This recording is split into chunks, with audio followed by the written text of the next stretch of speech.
I'm 42 and a single mom to a 17-year-old son named Alex. His dad and I split when Alex was 5, and it's been just the two of us ever since.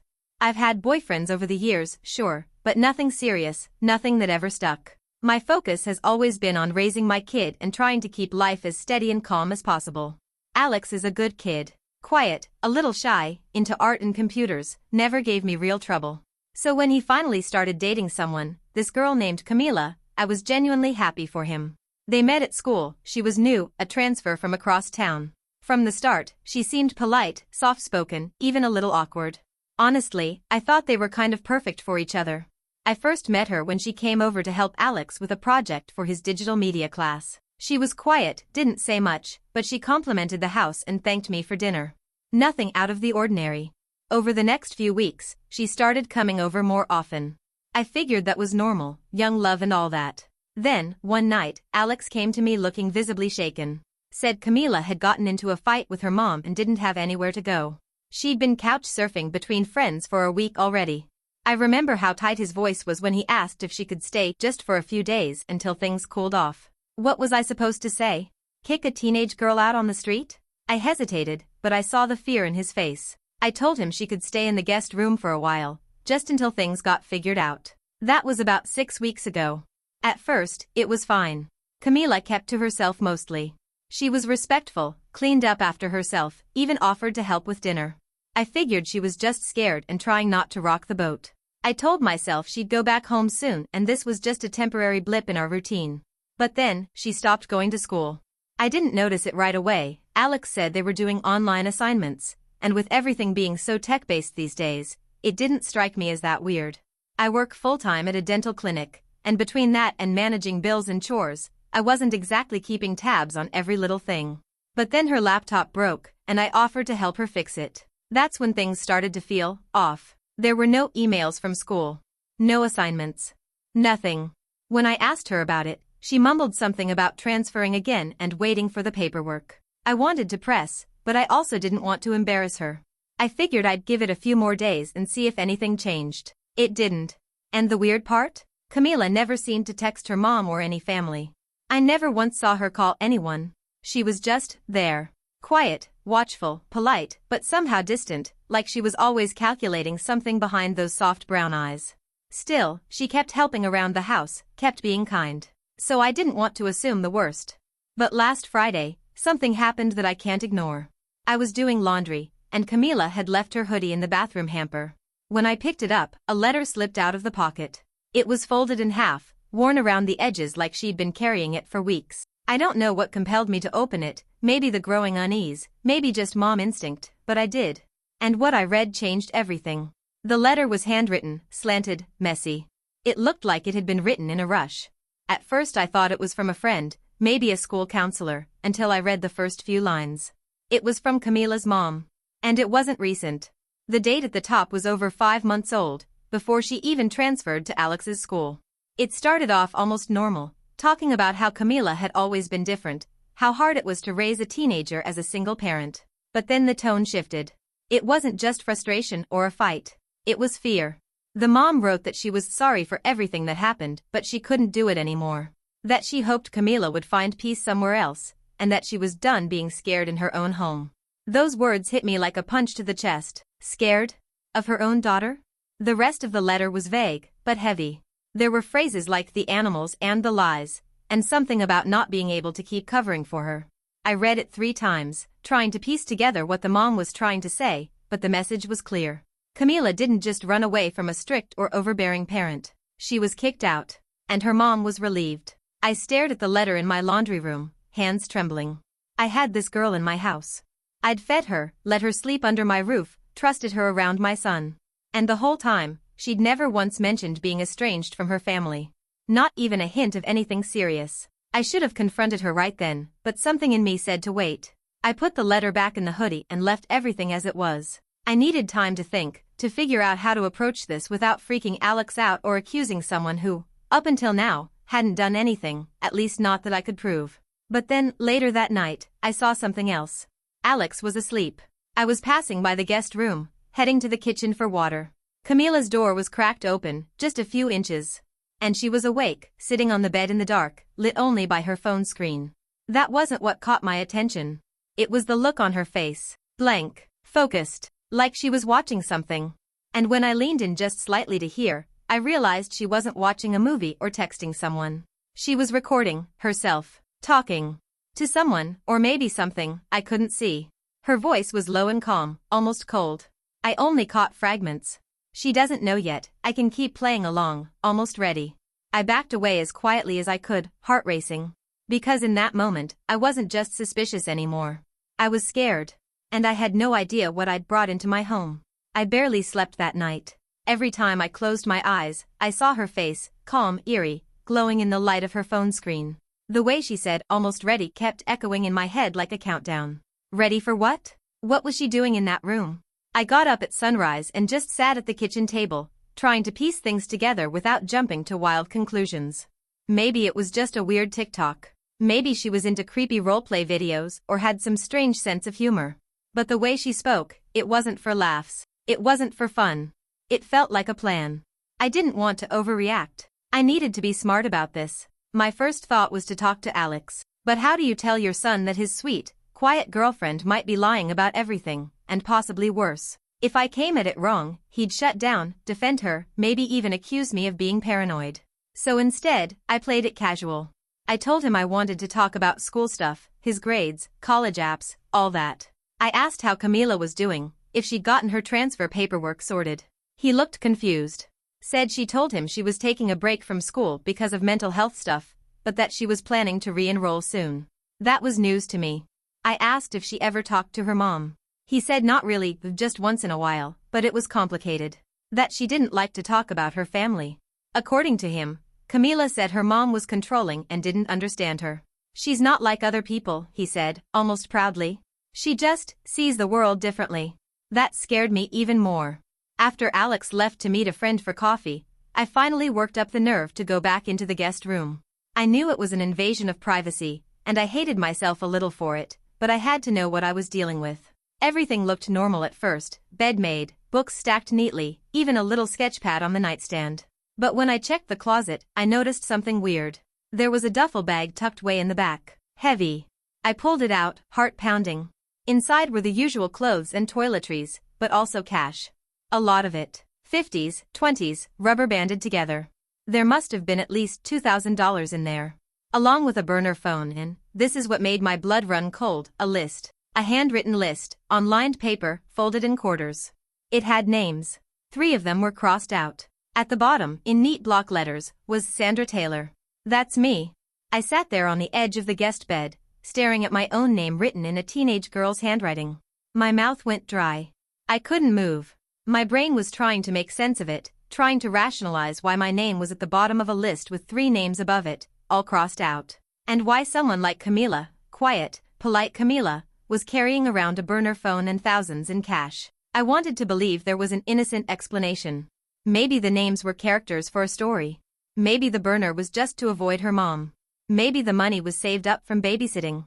But all those maybes felt like lies I was telling myself just to stay sane. I put everything back exactly as I found it. Bag zipped, tucked into the closet corner. I left the room and washed my hands even though they weren't dirty. I just couldn't stop shaking. That afternoon, I told Alex I had to work late and called in sick instead. I sat in my car down the street, watching the house like some kind of stalker. I didn't want to be in there, not until I had more answers. I started digging online.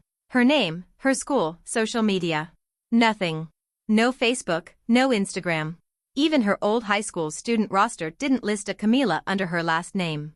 It was like she didn't exist. When I came back around 7, Camila was making pasta in the kitchen. She greeted me like always, sweet smile, soft voice. Said she hoped I was feeling better. And the worst part? I almost forgot what I'd seen. She was that convincing. A perfect guest. A perfect lie. That night, I barely spoke to her. Just nodded, smiled, then went to bed early. But I didn't sleep. I kept replaying that moment in the closet, over and over. The names. The cash. My name. Around 2 a.m., I heard footsteps. Soft ones. Bare feet on tile. I got up and peeked through the crack in my bedroom door. Camila was walking down the hallway, holding something. A notebook. She stopped outside Alex's door. Just stood there. Not knocking. Not going in. Just listening. I don't know how long she stayed there. It felt like forever. Then, like nothing happened, she turned and walked back to the guest room, still holding that notebook. I didn't sleep after that, because I couldn't stop wondering what she was writing in there, and if the last page had my son's name on it too. The next morning, everything felt wrong.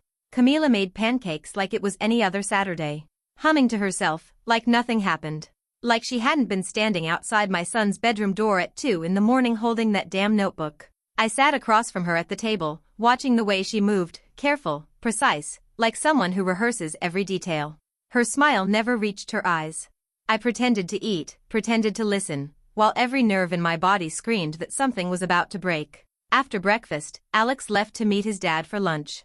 I waited until I heard his car pull away. My hands were shaking as I walked to the guest room. Camila was in there, sitting on the bed, legs crossed, the notebook on her lap. Writing. I stood in the doorway and asked her if we could talk. She looked up, smiled gently, and said sure. I asked her how she was feeling lately, if she'd talked to her mom, if there was any plan to go home. She shrugged, said her mom wasn't really an option anymore. Then added, too casually, sometimes people just give up on you, you know? I asked what she meant. She stared at me for a long moment. Then, still smiling, she closed the notebook and said something that made my blood run cold. I used to think my mom was the problem. But now I'm starting to think maybe I am. The room went silent. She said it like it was a joke, like she was amused by her own confession. But there was something dark behind it, something calculating. And before I could even respond, she asked me if I'd been in her room earlier. I froze. She said she thought her bag had been moved, that something felt off. And then she tilted her head and said, "You didn't read anything, did you?" I lied. Said no. That I would never go through her things. She stared at me for a few seconds too long. Then smiled again and said, "Good. It's better that way." I left the room before I could show how terrified I really was. Because in that moment, I realized something I hadn't wanted to admit. She knew. She knew I'd seen the letter, the list, the bag. And she wasn't scared. She was watching me. Testing how long it would take before I did something about it. By that night, I knew I couldn't wait any longer. I needed to know who the other names on that list were. The 3 crossed out ones. I remembered one clearly, Elise M., written at the top in careful print. The other 2 were blurrier in my mind, but Elise's name stuck because it had been underlined. Twice. I sat on my bed with my laptop, door locked, heart racing like I was doing something illegal. I typed Elise M., missing into Google, added teen, California, runaway. Nothing came up. Then I added incident, and that's when I found her. Elise Martinez, 16, found unresponsive in her family's garage last year. Authorities ruled it an accident. No signs of foul play. A statement from her family mentioned she'd been struggling emotionally. No mention of any friends, or who she'd been spending time with in the days before it happened. I sat there staring at her school photo, brown hair, sharp jawline, serious expression. She looked familiar. Not because I'd met her, but because she looked like Camila. Or more specifically, she looked like someone Camila might try to be. The details were vague, but one thing jumped out at me. Elise transferred schools just months before she died. From a school in North County. The same district Camila claimed to be from. My stomach dropped. I checked the second name I remembered, Reg. That one took longer, but I found her too. Another teenage girl, another sudden disappearance. This one wasn't dead, she'd run away. Her parents did an interview a few months back, begging for her to come home. She vanished from a foster placement after a string of behavioral incidents. The article said she'd recently formed an intense friendship with a girl named Cammie, who had since transferred out of the district. I didn't need any more confirmation. Camila was the common thread. Wherever she went, bad things happened. And now she was here. With me. With Alex. And I was next on her list. I didn't know what her plan was. I didn't know what she'd done to those girls or if she had really hurt them, but I knew enough to feel like we were in danger. I wanted to call the police, but what would I say? That a teenage girl was polite and made pancakes and also maybe a sociopath? They wouldn't believe me. So I did something I hadn't done in years. I called my ex-husband and told him to keep Alex away from the house for the night. I didn't tell my ex everything, just that something wasn't right and I needed space to figure it out. He didn't press. He said Alex could stay the weekend with him, no problem. I hung up and immediately felt a wave of guilt, but also relief. At least he'd be safe. I spent the rest of the evening pacing the living room, every sound in the house making me jump. I kept replaying the list, the crossed-out names, the letter from her mom. It all pointed in one direction: I needed her out. I didn't care if she cried. I didn't care if Alex hated me for it. Something about Camila was dangerous, and if I didn't act fast, I had this horrible feeling I'd end up as the next story in someone else's late-night Google search. After dinner, I told her we needed to talk. She sat down calmly, like she already knew what was coming. I said gently, "I think it's time for you to go back home, Camila." She blinked, like she didn't quite understand the words. I repeated myself, firmer this time. Told her I'd help her arrange transportation, even call a shelter or a youth counselor. But she couldn't stay here anymore. Not without being honest with me, and not with my son in the picture. She didn't argue. She didn't cry. She just smiled and asked, "Did you read the whole notebook?" That question hit me like a slap. I hadn't. I never saw inside it, just the way she clutched it like a secret. Before I could answer, she stood up and walked to her room. I froze, unsure if she was leaving, packing, calling someone. But she came back with it in her hands. The same thin blue notebook I'd seen her holding outside Alex's door. She placed it on the table between us and slid it toward me. "If you're going to kick me out," she said, still with that eerie calmness, "you should at least know what you're afraid of." Then she turned and walked upstairs without another word. I didn't want to touch it, but I had to know. I opened it, and what I saw made my stomach churn. It wasn't just notes or diary entries.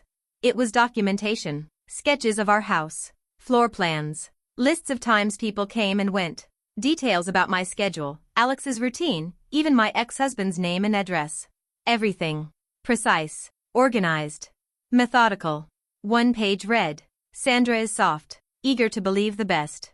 But she's starting to notice too much." Another said, "Alex is easier than the others. He listens. He wants to help. Might be useful later." Useful, for what? I flipped through more pages, heart pounding in my chest. There were references I didn't understand, numbers, initials, weird phrases like clean exit and no ties this time. And then I saw it. At the very back, a sketch of a grave. My backyard. And underneath it, written in sharp, all-caps pen strokes, "Last one. Then I'm done."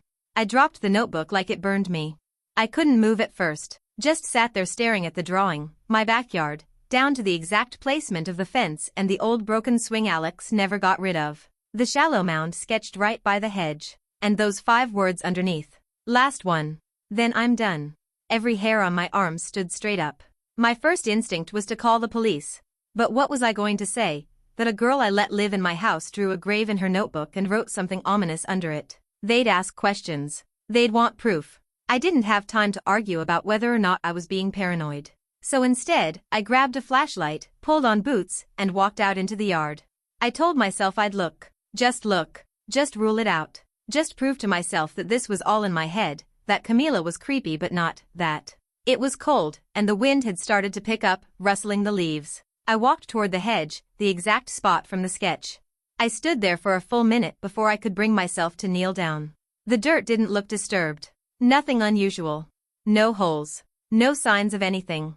But then I saw it. A small, flat stone. Half buried, like it had been pressed into the soil weeks ago. No engraving. Just smooth, dark, and intentionally placed. Like a marker. I pushed it aside and started digging with my hands. The dirt was packed tight. Dry. My fingers were going numb. And then, about a foot down, my fingers hit something that wasn't dirt. Plastic. I stopped breathing. There was a faint smell, earthy but wrong. I scraped more soil away and found a black plastic bag. Torn at the edge. Something pale peeking out from the rip. I didn't open it. I ran. Back into the house, slammed the door, locked it, and called 911 with hands that could barely hold the phone steady. I told them I suspected something was buried in my yard. I didn't give them the whole story, just said I'd found something I couldn't explain. They arrived fast. Too fast. Because 10 minutes later, before I could even get a grip on what I'd just done, red and blue lights were painting the walls of my living room. Camila never came back downstairs. When the officers arrived, I handed over the notebook, showed them the spot. They took one look at the bag and called in backup. Forensics. Crime scene tape. The whole thing escalated so fast I could barely keep up. They asked where Camila was. I pointed upstairs. But when they checked her room, she was gone. No open window. No sounds. No trace. Just a bed that hadn't been slept in, and the closet door swinging slowly open, like someone had just stepped through it. They searched the entire house. Top to bottom, attic to basement. Nothing. It was like Camila had vanished. No backpack. No phone. Not even the toothbrush she kept in the bathroom. Just gone. Like she'd never been there at all. But I knew better. I stood outside under the floodlights as officers carefully lifted the plastic bag from the dirt. I didn't want to see what was inside. I didn't need to. The looks on their faces said it all. A few hours later, the lead detective pulled me aside. Said it was too early to confirm anything, but the remains were human. Small, likely female, and not recent. I asked the only question that mattered, was it Elise? He paused before answering. Said they'd have to run DNA, but based on the timeline and the sketch in the notebook, yes, they were treating it as highly likely. That was when the media got involved. Somehow, word leaked that a minor had been staying in my home under false pretenses, and now one of the missing girls from last year might have been buried in my yard. Suddenly reporters were calling, trucks were circling the block, neighbors who never spoke to me were whispering behind curtains. It got worse the next morning. The police found the burner phone Camila had hidden, wedged behind the bathroom cabinet. It was still on. And it wasn't just a burner. It was a log. Recordings. Audio files. Dozens of them. Her voice, talking through her plans like some kind of personal diary. One entry started with, Elise broke the rules. I warned her. Another one, dated just days before I found the notebook. Sandra is different. She hesitates. I think she senses it. But Alex, he's still open. If I time it right, I can finish what I started. I felt sick. Like I was outside my body. Listening to those recordings was like hearing a stranger speak in Camila's voice, detached, calm, completely free of guilt. Like she wasn't talking about people, but pieces on a board. The police launched a multi-county search for her. They checked bus stations, airports, shelters. Nothing. She didn't exist in any system. No birth records. No legal guardianship. Not even a verified last name. She had used a fake identity. The Camila we knew? Didn't exist. She'd done this before. Inserted herself into people's lives, gained their trust, picked her moment, and disappeared before anyone could catch her. 3 weeks passed. The police were still investigating, but the media storm had died down. No new leads on Camila. They believed she had help, someone providing fake documents, maybe even money, but so far, nothing concrete. She'd gone completely off the grid. Alex was quiet, distant. I hadn't told him everything, just enough to explain why she'd disappeared and why there were cops in our yard digging up something that should never have been there. He didn't ask many questions. He just shut down. I think some part of him still couldn't believe the girl he loved wasn't real. I blamed myself. For being too trusting. For ignoring the little signs. For inviting something into our lives that nearly destroyed us. I started going to therapy. So did Alex. The house felt heavier now, like the air was thicker. That guest room stayed empty. I couldn't bring myself to step inside. Then, one cold Tuesday morning, I found something in the mailbox. No return address. No stamp. Just a plain white envelope with my name in block letters. I opened it on the porch. Inside was a single sheet of paper. No note. No explanation. Just a drawing. My house, sketched in pencil, neat and precise. The trees. The front walk. My car in the driveway. And in the upstairs window, my bedroom, a figure. Small. Watching. And in the corner, scrawled in the same sharp handwriting I saw in that notebook. I only finish what I start. I dropped it. I couldn't breathe. She had been here. After everything. After the police. The body. The questions. The media. She came back. Not to talk. Not to threaten. Just to remind me. That she was still out there. That she's not done. And that next time. I might not see her coming.